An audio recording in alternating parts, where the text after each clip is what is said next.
Hi everyone, welcome to my new channel. Don't forget to subscribe and like. I'm here to talk about semiconductors today and all the latest developments regarding semiconductors in China, in US as well as Europe.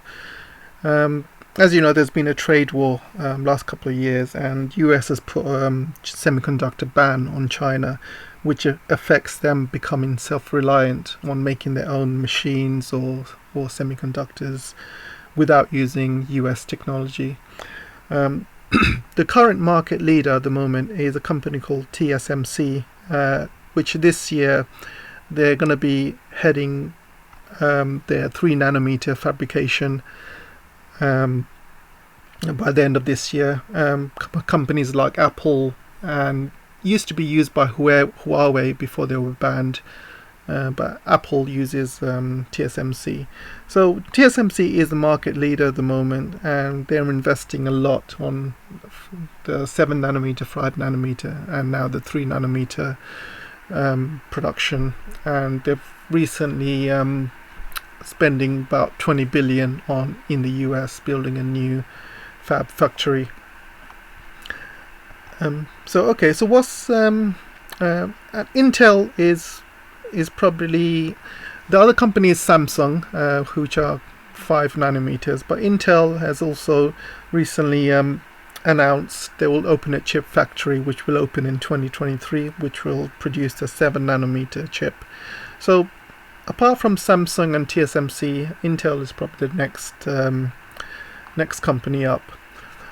In Europe, they've recently last year signed a 145 billion project for to develop the 2 nanometers technology using an EUV machine, and the countries which have signed up for that is all of these European companies.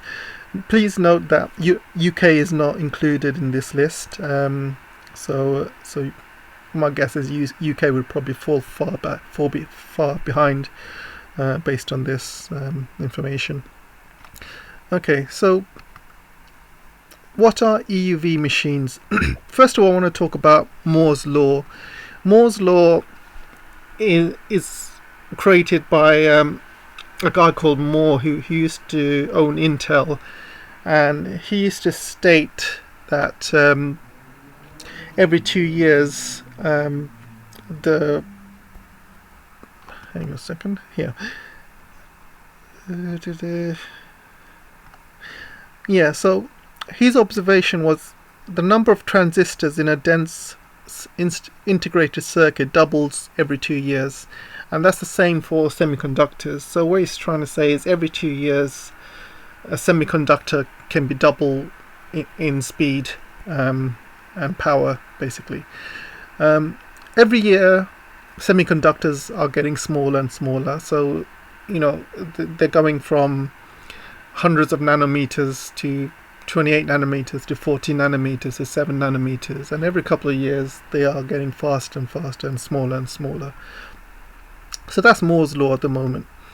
The machines that used to create semiconductors used to be called DUV machines, but a company called ASML has recently released an EUV machine, and that's been in development since the 1980s, but it's been around for the last 10 years, which allows you to create semiconductors 7 nanometers and below. And the main difference between EUV machines and DUV machines is EUV machines, they're created in vacuums, and the mirrors used needs to be extra smooth, and it needs to be created in vacuum, and the stuff mirrors that you have in satellites, it needs to be that kind of smoothness. So obviously you need to have a space program to be able to create that kind of mirrors.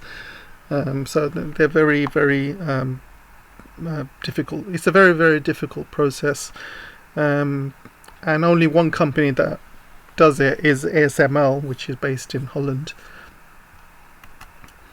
Okay, so where's China in this at the moment? So China at the moment, this main company SMIC can create 14 nanometers using the DUV technology, not EUV technology. And this is because EUV products are banned in China, so they're not allowed to buy any EUV products. So they're doing the best they can using their DUV, and the highest they've gone up to is 14 nanometers. So that's SMIC. However, China is building their own machines. So far, they've reached 28 nanometers chip making capacity. So there's a company called SMEE, and there's another company which have recently had a breakthrough of 28 nanometers. And also, as you can see, some of these. So SMIC have recently received funding from China State, which would build a new 28 nanometers fab in Shenzhen, and that's going to open in 2022. So anyway, so what I want to kind of discuss is where China is in all this. As you know, with the ban, China is extremely pushing all their resources to be self-sufficient in creating chips.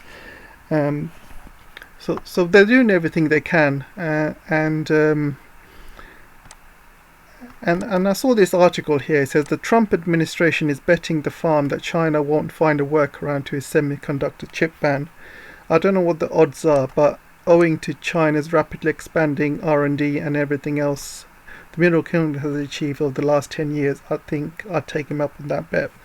So what I was trying to say is, in this last 10 years, China has made a huge breakthrough in reaches in R&D. I mean, 10 years ago, 20 years ago even, China didn't even have a chip making facility. They were all making, low-end manufacturing products, but for the past 10 years they've suddenly gone into high-end, and you have to look at China, what they've done over the past 10-20 years, and it's remarkable.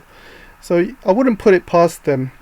So right now they've built 28 nanometers DUV machine out of scratch, and these DUV machines have been around for 50 years or so. I mean, the first DUV technology was made by Intel, which is in the 1950s, I believe, or it could be 1960s. I'm not sure.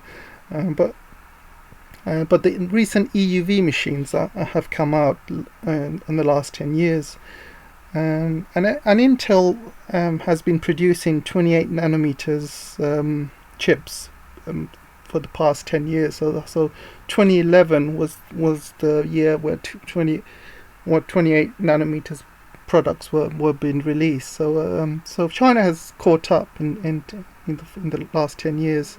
So to go from DUV to EUV, the main differences are you need to work in vacuum, and the mirrors are extremely smooth and sharp. So you need obviously NASA style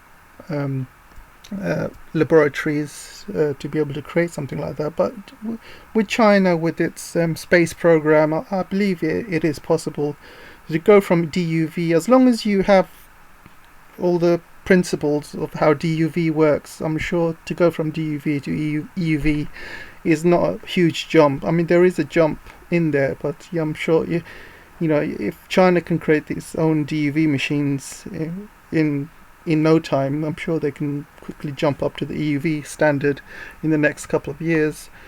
I mean, they're still behind companies like TSMC, but creating 28 nanometers is a huge jump for China, because what that allows you to do is create products which is Internet of Things, basic products, cars, etc. But if you want to do smartphones and laptops, then obviously you need your latest chipsets, and those will have to be imported. But But yeah, I don't think they're that far behind, to be honest. As you can see, I mean, these are two companies have created these 28 nanometers chip making facilities. SMIC is getting huge amount of funding from the government, and government has put together 300 billion towards research in chip making companies, and there's been a huge boom in chip making companies in China, and they will develop over the next few years. So you can see that this article here. So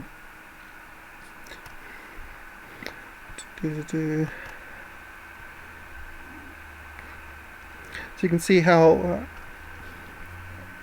they are catching up slowly. I mean, it will take time, and things are a lot difficult because of the ban. But what the ban has done is basically pushed China to try even harder.